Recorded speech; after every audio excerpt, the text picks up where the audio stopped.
panel this morning will highlight the 2020 State CIO Survey. The survey is entitled The Agile State CIO, Leading in a Time of Uncertainty, which this year has certainly been. The panel will be moderated by NASICO Executive Director, Doug Robinson. He'll be joined by CIOs Stephanie Dedman of Tennessee and John Quinn of Vermont. Also joining is Graham Finley of Grant Thornton. I hope you enjoy the session.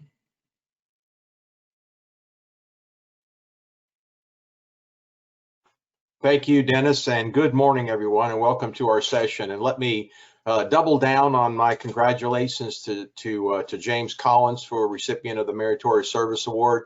It's not often that we see James at a loss for words, and so that was kind of gratifying to me to be involved in that little charade. So anyway, welcome to our panel session. 2020 State CIO Survey, and I think we're going to have a very quick but very informative session this morning. So welcome, and I thank all of the attendees for joining us across the country. First, let me introduce our panel, then we'll move into, we've got some great content slides, then we'll a discussion and a little kind of a fireside chat here with all of us in our offices. Stephanie Dedman, State CIO from the great state of Tennessee, the volunteer state. Stephanie has been in her position right at about 2 years. I remember when she came on board. She currently is a member of the NASICO Executive Committee and also co-chairs our National Innovation Forum. John Quinn, Vermont, the Green Mountain State.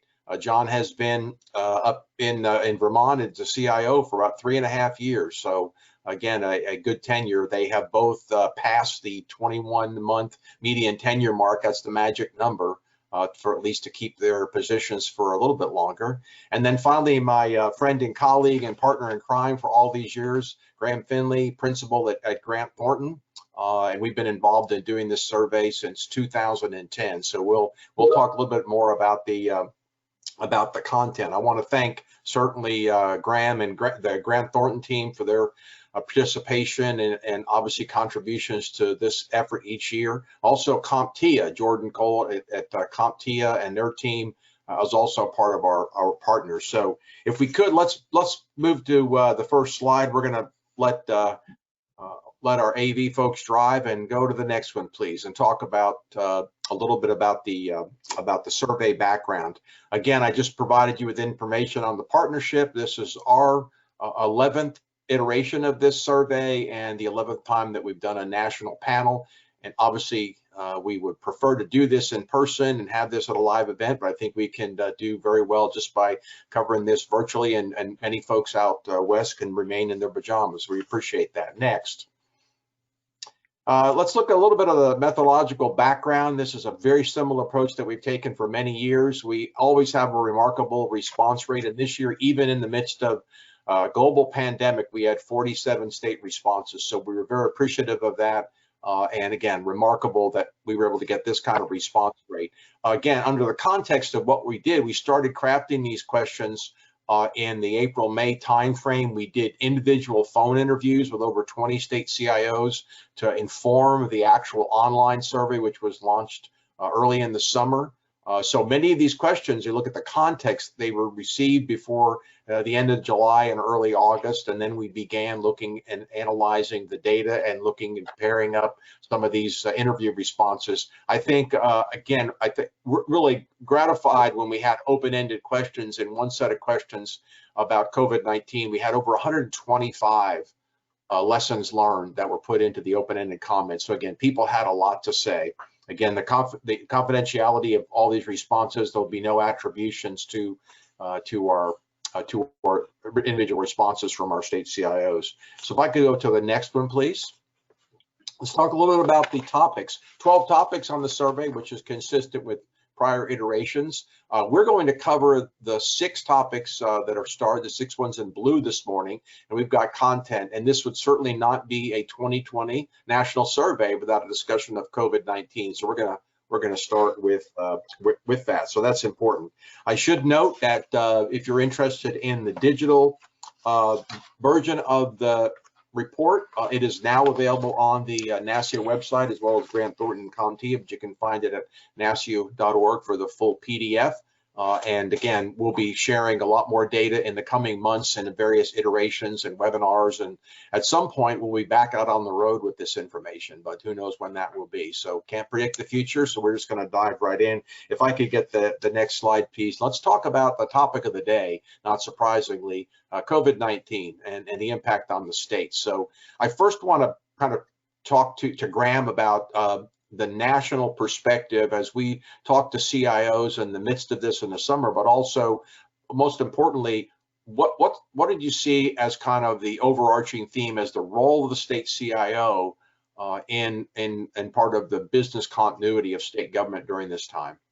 Yeah, thanks, Doug. And it was interesting, I think, both with the in-person or virtual in-person interviews we did during the summer and then the actual responses to the survey. One of the things that ended up coming up, even though we didn't ask a specific question about it, was the role of the CIO and just how what's happened in the last 6 months has really highlighted the importance of the CIO in a couple of different ways. I mean, and one is a provider of basic infrastructure necessary for state employees to do their jobs. You know, if you think it used to be the roads and buildings that provided the basic enabling infrastructure for the workforce.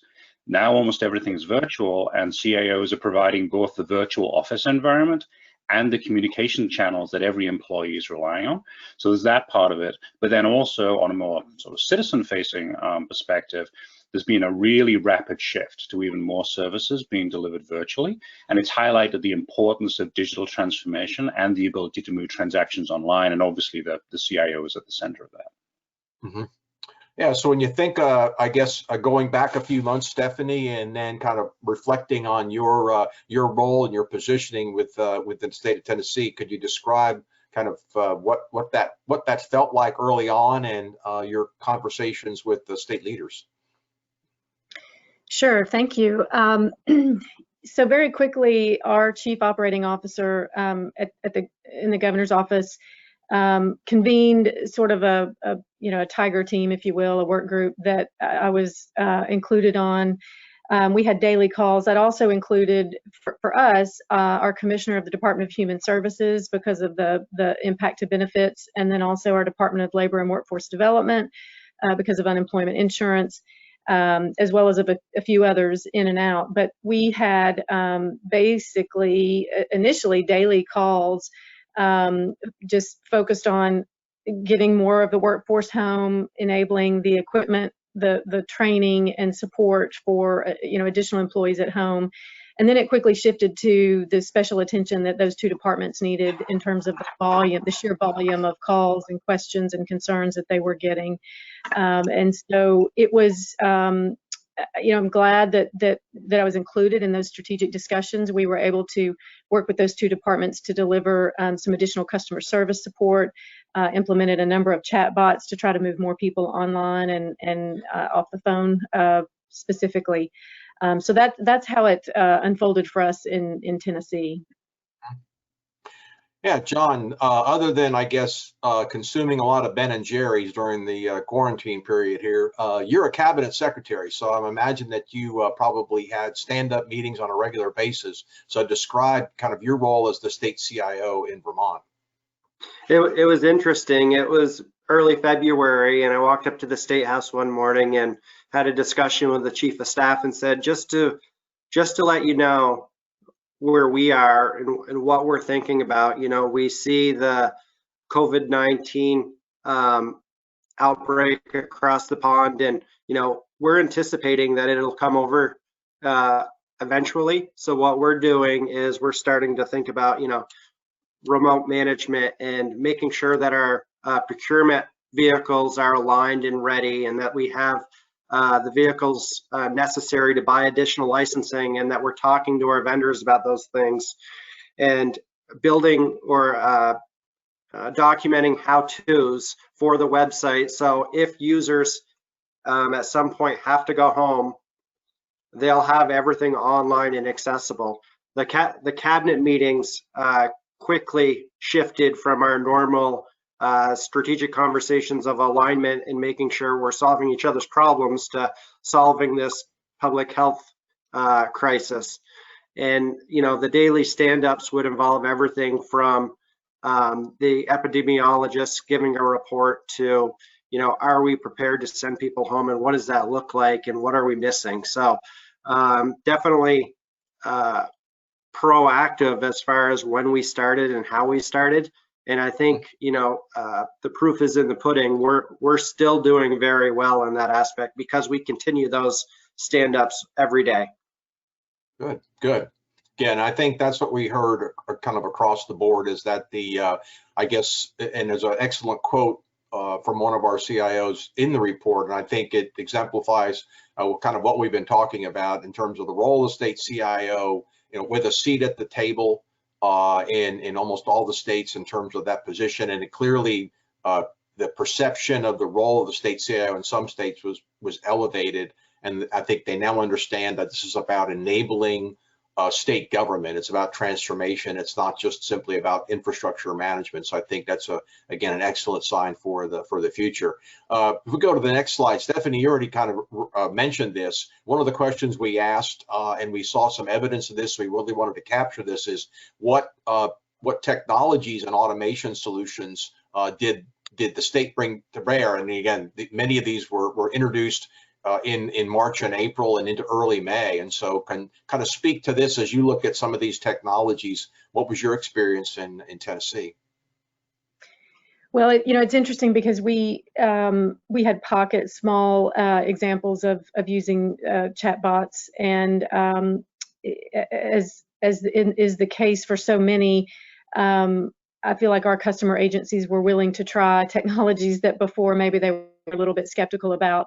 And so, yes, we were, as I said, able to implement chatbots. And then also, from a mobile app standpoint, we obviously have been working on our MyTN app, but there was more, instead of my team pushing the ideas, I feel like agencies were coming to us and say, can we get this on MyTN? Can we add this to MyTN? Because they were anxious to get more services online.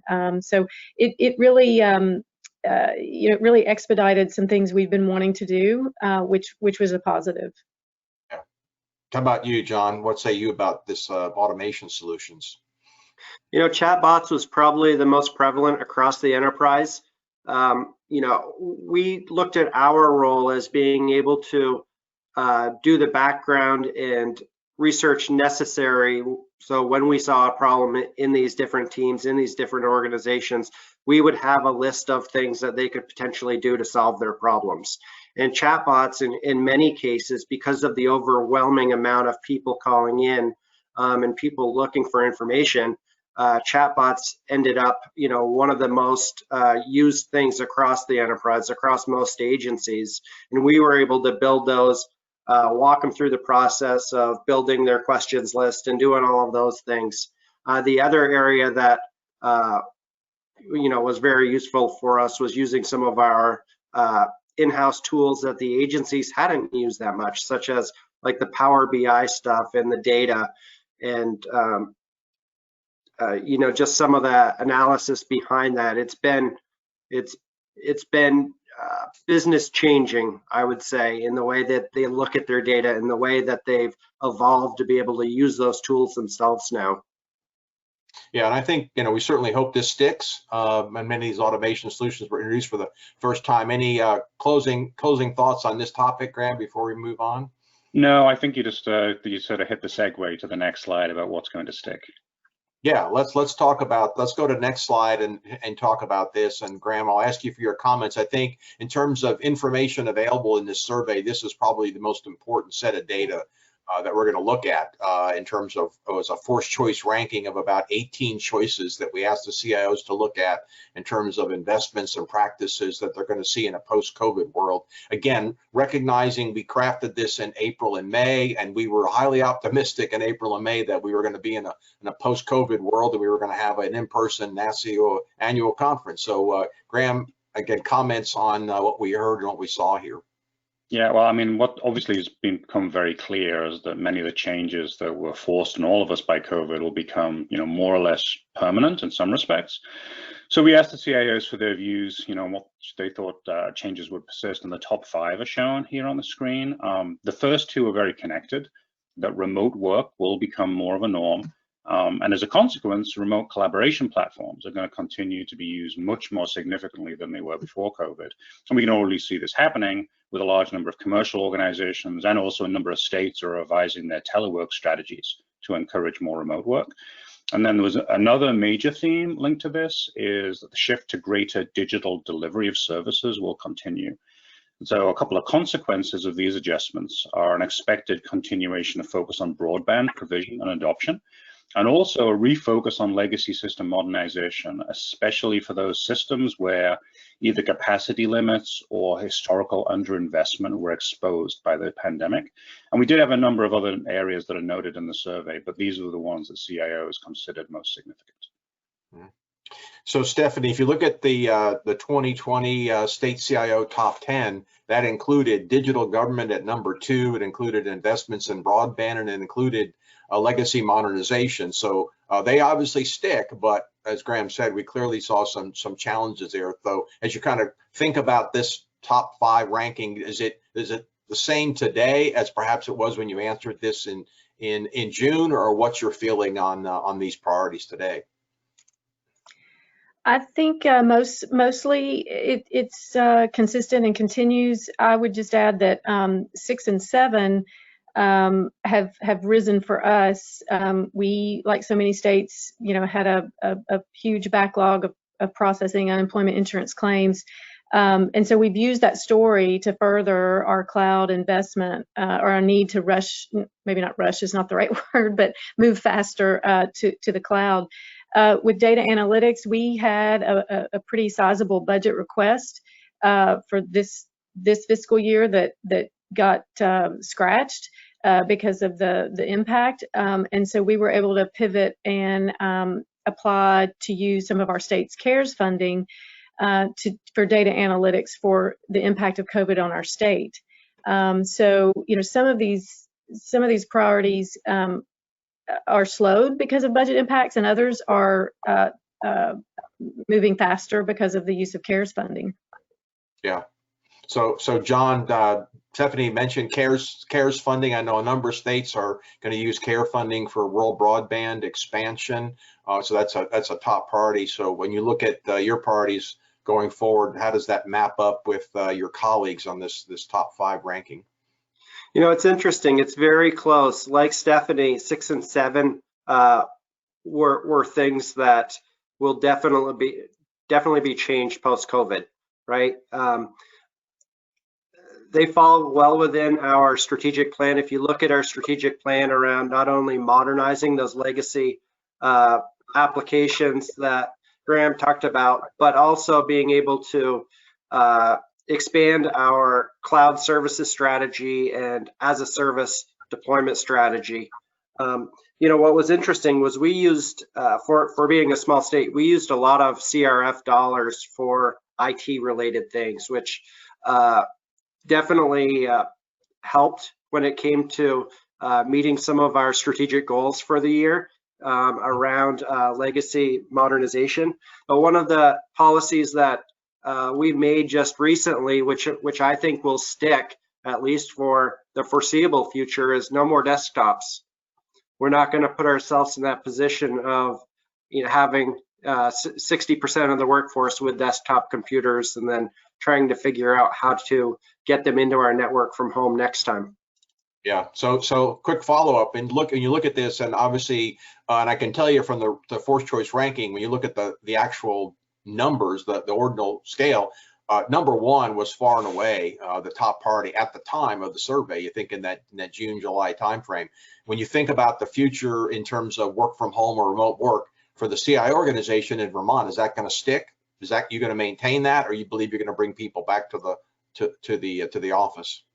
So we've been having a lot of discussions around that. There's a task force right now that the governor set up that I sit on as one of the champions of that group. And I think it's here to stay.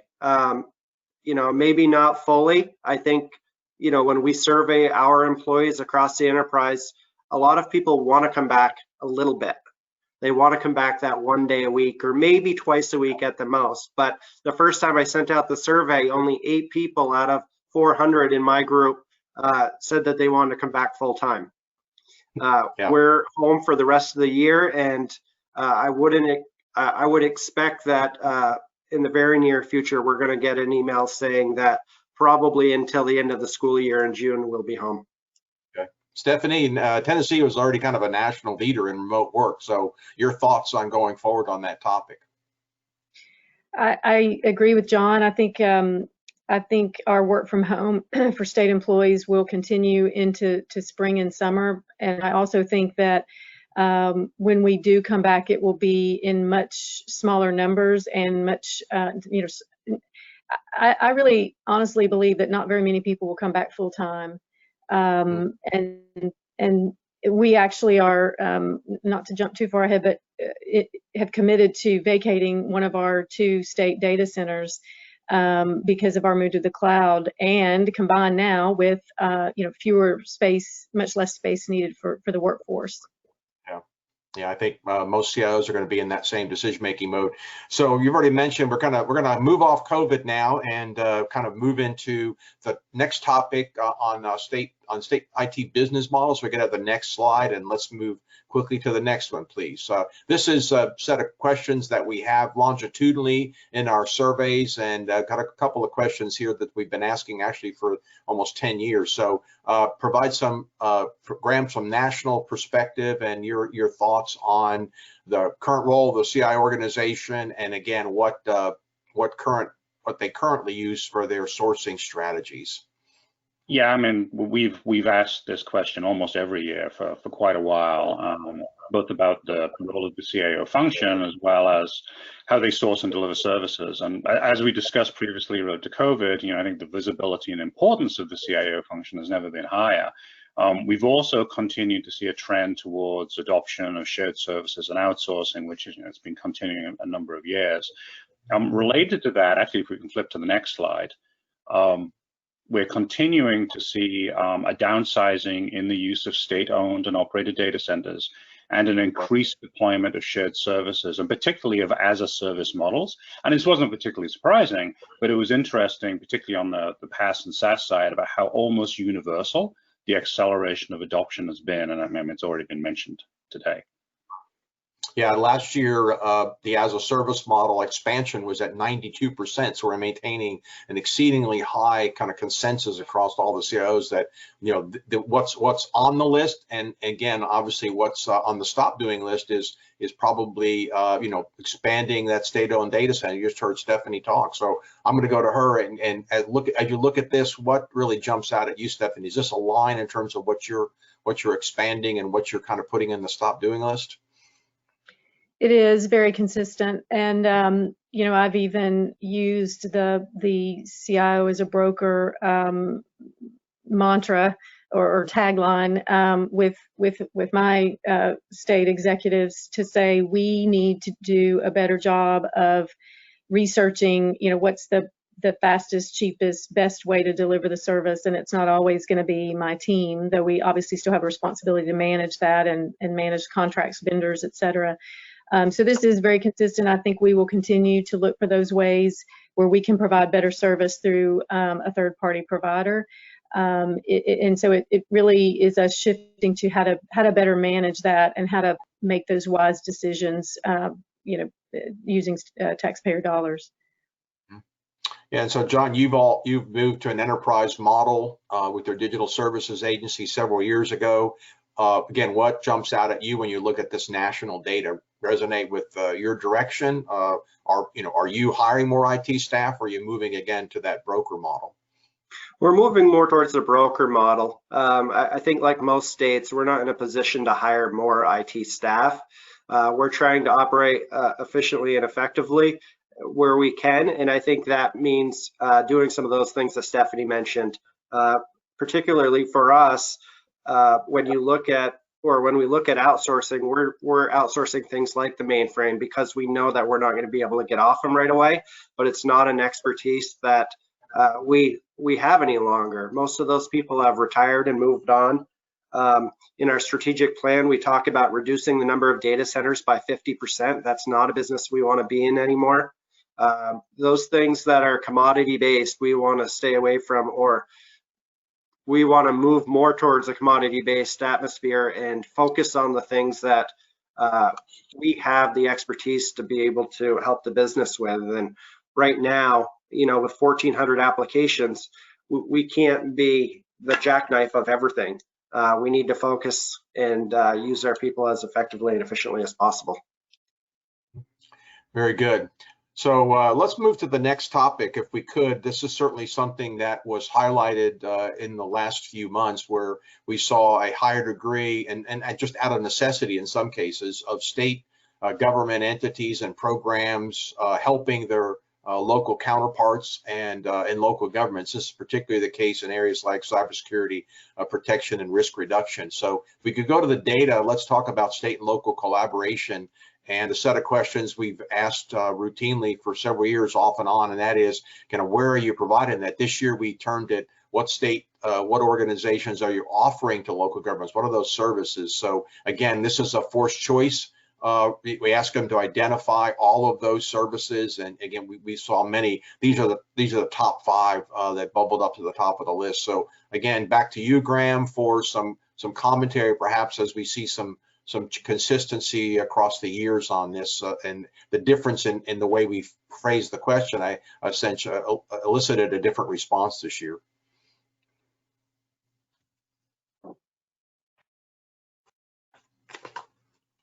Looks like we lost your audio. No, I'm back. Yeah. So we actually had about 3/4 of the CIOs reported increased levels of collaboration in the past year. But in terms of the actual services offered, there are a wide variety. And actually, in the full survey, there's a long list. But most of the uptake is in the more traditional infrastructure-oriented services, network, data center, telephony. And I was interested to see about a 50% adoption of GIS services. There were also lower levels of services offered around more application-oriented services, such as digital government services, email, analytics, and ERP, but that's very much in the minority. So, John, certainly as we've looked over this for the years, one of the things that we've seen increasing is the realization or recognition at the local level that they're having the same constraints with budget and personnel. They can't maintain their infrastructure. Many of them have started to look to state government, including some huge jurisdictions, and say, can we move our environment, so to speak, to a hosted data center in the public sector operated by state government? So what's been your experience in terms of either hosting services or these range of offerings to your local jurisdictions? It's been a tough nut to crack in Vermont. Most of the municipalities in Vermont are so small. Their town clerk's offices are made up of 1 or 2 people. Their entire offices or town offices are made up of 4 or 5 people. And technology is certainly not high on the priority list when it comes to the select board's budgets and town priorities overall. So we've focused on things like GIS mapping. Parcel mapping has been a big one for us that we recently completed. Broadband funding to communication union districts, passing legislation to allow municipalities to create union districts to expand broadband across the municipalities, increasing the number of services online, not just with citizens, but with towns. I think if there's something that we learned through COVID is, there's no boundaries there, right? The towns need to operate and communicate with state government just like the citizens do, and to have more of those services online is going to benefit them as well as us. And then, one that I haven't mentioned yet, but is always top of mind, is security and security awareness training. Last year, we had a bill to offer it to all municipalities. It fell short at the end of the year due to some funding constraints, but it'll be back on the list this year. Good, good. Stephanie, you have a wide range of services. So in terms of, is there a higher take rate? You've got some major metropolitan areas in Tennessee. So what's your experience with your state and local collaboration? It's not as great as it should be or could be. We do offer data center hosting and whatnot, and not very many are taking advantage of that. We really, from a security services standpoint, that's our growth area and something the governor is interested in us doing. We have a fairly new cybersecurity council that has, one of our focuses is the local collaboration and how to bring them into the fold, because you're just like John, we're going to have very small rural capabilities all the way up to 4 major urbans, and so trying to provide services that can help them is, from a security standpoint, will be our next focus. But we have a ways to go. We're fairly immature in terms of our state and local collaboration, but there's so much opportunity, and we need to do a better job of working with them and providing services to them. Do you include, I guess, in these offerings, in these kind of master price contracts, are local governments eligible to participate in those at the state level? They are. So, yes, that is. Yeah, so it's probably, I think what we experienced here is there's really kind of a lack of marketing capabilities on the state CIO side as well. So you're probably seeing the same thing many states do. It's not part of their portfolio. Right, and it will become a resource issue for us, because I mean, our security team is very good, but they're not mighty in numbers, and so as we begin to offer more services, we'll have to figure out what locals can pay for it and what can the state fund, including looking at creative grant use of grants where possible. Yeah, very good. All right, let's go to the next topic, and this one obviously, as Graham mentioned, bubbled up to a high priority in our top 5, and one that we think about in today in terms of major exposure around both rural and broadband availability and access, affordability. There's also obviously with K through 12 and higher education, the homework gap, so to speak, and the need for more kind of a rich media experience with online learning. And that has clearly been a challenge for many states, but particularly those states with rural areas, and they don't have that broadband expansion. So if we can look at the next slide, let's look at the data, and I want to kind of focus in on let's talk a little bit about the role first, on the role of the state CIO in the broadband strategy. And I know I'm going to go back to Stephanie here real quick. You've got in many states, broadband is not under the state CIO purview. It's in a separate commission. It's in economic development or community development. So describe kind of your organizational model and your role in that, because you can see it's very divided here when you kind of look at the list of data other than in strategic planning. Yes, so you hit the nail on the head for Tennessee. Broadband is part of our Department of Economic and Community Development. They manage the grants and the process. We are occasionally consulted and provide, do try to help with the contracts and the relationships, but we are not very involved. Our state did make a portion of our CARES funding available for broadband expansion as well, and so that's our role is fairly minimal in Tennessee. Mm-hmm. And John, to you on this question in broadband and your role?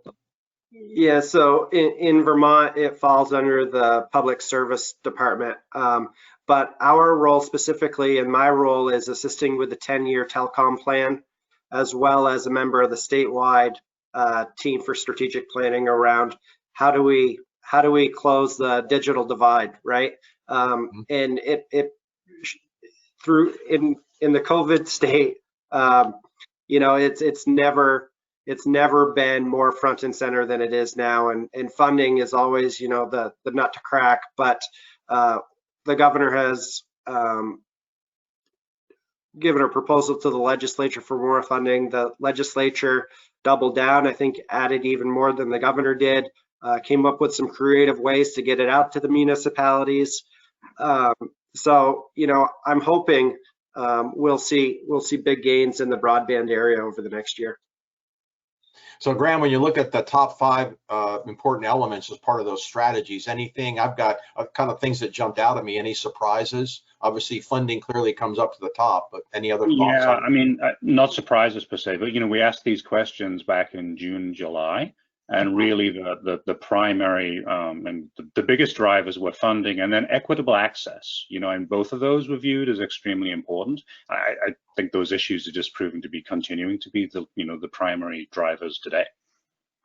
Yeah, I guess what surprised me is that only about half of our respondents mentioned mapping and data. And I know that might have not been their direct role, but I think it's going to play a more important role, certainly in the future. We've got, have had consistent, I guess, complaints for a number of years now around the FCC mapping data, their methodology, and their approach to that at the census tract level. So I think that since that's tied to federal funding, I think we're going to see more and more states kind of take a lead and kind of go out in front and center and say, we're going to develop our own mapping algorithms because these are certainly not accurate and they don't satisfy our needs. So that's the one thing, certainly from a NASICO perspective, that we may be advocating is moving, in that direction, because that's an area that's going to require more attention on that, because affordability is, that's the big policy question on the table. I think is what can the governors do, what can CIOs do around affordability? That's a tough nut to crack, as John said, around the challenges around some of these rural areas. It may be available, but it's just not affordable to our citizens. So again, this is something that we saw exposed during the pandemic, and I think again, it remained on the NASICO State CIO Top 10 list for 2020. We'll be putting the 2021 ballot out for our CIOs in late November, early December of this year, and so we'll see what 2021 brings in terms of where these things fit. So again, one of the top major issues. If we could move on. Yeah, Doug, sure. just real quickly, one of the other obstacles that we have with broadband, especially in the rural states, is it's just not profitable for the companies to, expand broadband because of the number of users. So to get to that last mile is extremely difficult, even if you're given grants, because of the long-term sustainability of the fiber and the network in some of those rural areas. It makes it really hard to find partners to do that work, even if you do have funding available. Yeah, exactly. Yeah, and obviously that last mile in those rural areas in the Green Mountain State can be pretty costly, as they certainly are in Tennessee. So we've seen that across the country. Again, we may have a few minutes at the end, so that's certainly available. If you have questions, put those in the chat and we'll try to address those. I think we have a couple that have come in and we'll try to get to that. But let's move to our last topic of the day, and one again that we've had some conversations on around digital government and the importance. It again sat at number 2. It had made a really high move in the last few years in the state CIO priorities, and we're seeing that necessitate in terms of the need to move to a more full digital experience for our citizens and a digital transformation agenda for the state CIO. So Graham, some perspectives from the national data, or perhaps what you heard from our CIOs during the interviews. Yeah, well, unsurprisingly, by far the largest driver that they identified was improving the online experience for citizens. And that was followed by increasing efficiencies and also participation by the public. We also asked the CIOs to address how beneficial digital transformation efforts have been, and about 2/3 of the respondents said that their state's digital transformation efforts were having a positive effect. There were only 5% of respondents that said they hadn't started some kind of digital transformation effort. Yeah, so lots of tools in the toolbox there to work on. So Stephanie, your thoughts in terms of, you have obviously made investments in a lot of things around My Tennessee and work that has started years ago for improving that digital experience. How did that operate? What was the execution phase during the pandemic? Because you had a lot of folks that had not conducted any kind of digital interactions with state at that time. Yeah, so it proved helpful to have already launched our MyTN app, but we still have some marketing to do. Really during COVID, because of the sensitivity of dealing with that and providing appropriate services, we weren't, the marketing of the app kind of took a back seat, and rightfully so. And so we're hoping now that things are somewhat beginning to calm down, that we can market that a little bit better. But yes, I also think I'll add that we are, as a result of COVID, agencies are really demanding more, more online services, more automation. And so, that's certainly in our future, is to look for additional ways to automate. And I know we're not on emerging tech, but that's certainly in our future in Tennessee. Yeah. So John, your agency was formed to kind of address improving the digital experience and digital government for the residents of Vermont. So how did that prove successful during COVID? Well, it's a work in progress, right? Vermont's experience with government has been one of our strategic priorities since our inception in 2017. Reducing Vermonters' frustration with Vermont services and being able to do those things from your home, building staff capacity to lower costs, and to, as I talked about earlier, to be able to focus on the mission critical things and have the staff to do those things. This year, we received funding for a new statewide business portal. So a project between the Secretary of State's office, the Agency of Commerce, Department of Labor, and the Agency of Digital Services is kicking off that project, and we hope to go live in 6 months with a new statewide business portal. So being able to offer more online services and make sure, one of the things that it has been tough for us is across all the agencies, even though we own the technology now, a lot of times the websites still aren't fully responsive, right? So by the end of this year, we'll have 90% of our online services interactive and responsive, which is a big increase from where we were, probably, a 30 or 40% increase. So it's an evolution of digital services here, and it's something that will continue to be in our strategic plan for a couple more years. Yeah, and I think certainly, as Graham and I have talked about, this is an area that we've seen improvement, but I'm having kind of watched this and been involved in this in my own career in state government, is an area that I think has the greatest promise, and probably states have not been able to deliver on that, over the last decade as much as they probably could. And part of that, obviously, as you said, is the recognition about the need for that kind of enterprise experience that's consistent for consumers. Are used to that in the private sector, and for many of them, the pandemic was their first really requirement, their first need to do business digitally with the state, and they were disappointed with the lack of that experience and the user experience not being as seamless as they were getting as a consumer, perhaps in the private sector. So I think that hopefully, I don't want to see adversarial hearings in January with state legislative bodies, but I think, if you look at that, the topics that are ripe for those discussions are digital government, broadband, and legacy modernization. We can certainly know that that's going to be on their agenda. So if we could, let's move to the last topic. It's usually our final section of our survey, and one that's always kind of fun to look at, to kind of prognosticate. And we've got a question that we've asked for several years around emerging technology and the most impactful in the next 3 to 5 years. Graham, your, I guess, summation on what we're seeing here and any new developments in this area. Yeah, I mean, the responses in many ways were very aligned with digital government responses. So, major drivers for adoption are, again, improving the customer experience and then operational efficiency. But also on the emerging technology side, a lot of people were talking around improving the state employee experience, particularly in terms of reducing low-value repetitive tasks. And when we asked about the most significant category of technology, so artificial intelligence and then low code were the top two. And I think we've, just in the last 6 months, we've seen the impact of those already. And I think that's just going to continue to grow. Mm-hmm.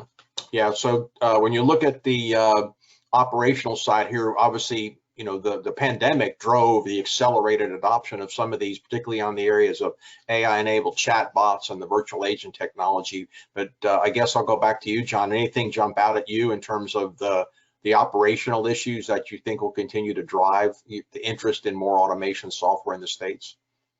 Yeah, I think Agency of Digital Services was able to build a lot of credibility with the agencies that were skeptical of some of these things. And I'll use low-code application development as an example. We stood up our pandemic unemployment insurance in like 11 days from the time that we actually got the guidelines from the feds using low-code. I think in the first 6 months, we had 20 new applications that were needed, online interactive applications, and grant programs stood up through low-code development. We've talked about chatbots already, and and the agencies that were able to use those. So, you know, for us, it helped build credibility that we were going down the right path and had the right solutions for the business when they needed them. Yeah, Stephanie, comments on, as you look at either of these topics, did you have experience in the low code, no code area this past few months? Not so much on the low code application development. It's something we're looking at and trying to better educate ourselves. You know, as I mentioned earlier, specifically robotic process automation is of great interest of our administration. Really focused on efficiencies and effectiveness, partially because of the pandemic, and you know, trying to move more services online and have people avoid, you know, physically having to go somewhere. But also, as Graham mentioned, I think improving the experience for our state employees, trying to eliminate or reduce certainly the rote process, you know, whether that's pushing paper, pushing transactions that can be automated, and focus those resources on more important, more rewarding job experience is sort of there's dual benefit, I think, to RPA.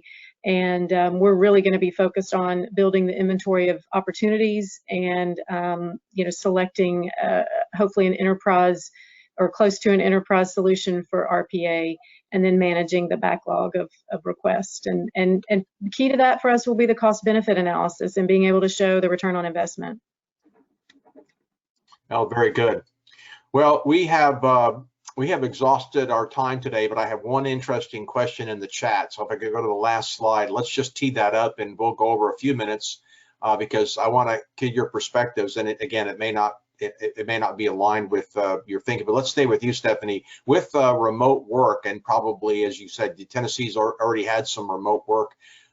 What's the future look like in terms of the need for modifying existing contracts with union workforce, which you don't have to deal with, but what are the employee experiences, I guess, in terms of the future? Is it going to be more of a negotiation for that, or is it going to just simply be an optional opportunity, or do you think that's something that's going to have to be addressed in a more formal policy setting? You're right. We don't have a employee union in Tennessee, and I know we're blessed. It's a positive that we don't. I appreciate that. I generally, obviously, do not have to deal with that. I think it largely remains to be seen. But as I think John was talking about earlier, surveying his workforce, our informal and anecdotal feedback is that overwhelmingly employees are saying, please let me stay at home full time forever. Forever is probably a stretch, but I think I think more, you know, significantly more folks would welcome that and be fine with that than not. So I think that's something that our administration will be working through and trying to figure out the best way to navigate that. And John, your closing thoughts on that question around the contracts? Yeah, we're a union state, so there's going to have to be a lot of discussion with the union. I think our contract comes up this year, but we need to talk about things like, is it going to be mandatory work from home? If so, what's your home office stipend? Are there ergonomic assessments for the employees? Are we going to have flex schedules throughout the day to meet the needs of the working parents with kids that have schools shut down, you know, not randomly, but as cases of COVID pop up through the schools. So it's a big conversation going on, and it's certainly not one that's going to be solved overnight. And that's why the governor created a task force to look at some of these things and bring in back some recommendations before we start that contract process.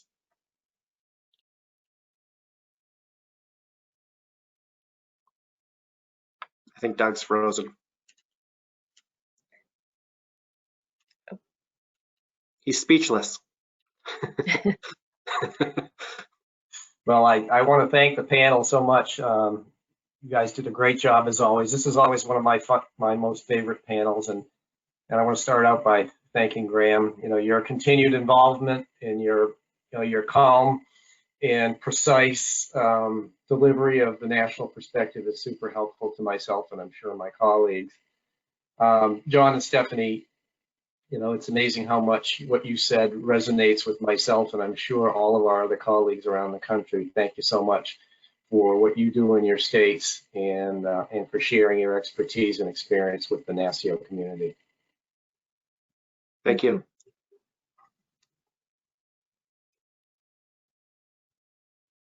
If you'd like to discuss the session or ask related questions to your colleagues, head over to the hub and use the chat function on this agenda item. The deep dives related to today's theme are now live on demand in the hub. These sessions are broadband expansion, sponsored by Boomi, cloud adoption, sponsored by Salesforce, improving digital services and experiences for citizens, sponsored by Tyler Technologies, legacy modernization, sponsored by Workday. To get us in the mindset for those sessions, I have a couple poll questions for you that were provided by our live polling sponsors. Please navigate to the poll section of the web portal or mobile app now. The next few questions are for state members only. First question, is improving the citizen experience a priority at your department, agency, or unit? Of course, somewhat, no, or I don't know what's going on.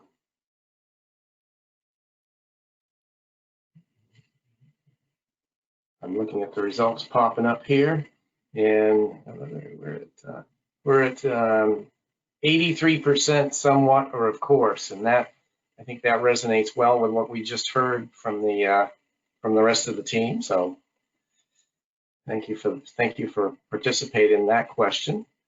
Now we'll move on to the next question. What is your biggest barrier when it comes to improving customer experience for your citizens? Lack of budget, gaps in security, data silos, lack of leadership buy-in, or disparate customer experience solutions? And you'll notice the screen has to pop up and down here a little bit because it doesn't all fit on very well. Disparate customer experience solutions, interesting. And data silos, that makes sense. You see a very small lack of leadership buy-in, so that's good. That's good. That's saying that our leaders are starting to understand. And lack of budget rates right up there as is not surprising. But data silos strongly as number one. Interesting, not surprising. We notice that us IT professionals often notice that the siloing of data is a lot harder to deal with than we might expect. Now moving on to the next question. And this is the last question for you today. How have you changed your procurement approach because of state budget or resource challenges? We are leveraging more cooperative contracts. We aren't buying anything, making do with what we have. Or we haven't had to change our approach yet, but may need to post-pandemic.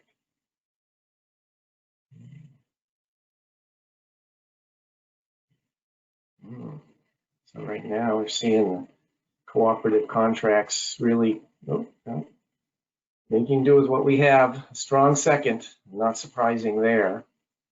And I think a lot of what we've been leveraging cooperative agreements for lately in New Hampshire has been related to CARES Act spending for us. So that would not mitigate or not change the second one, which is making do with what we have. All right, well, thank you all for participating in these enlightening polling questions. I'd like to encourage you now at this point to check out the deep dive sessions and enjoy the rest of your day. Thank you very much.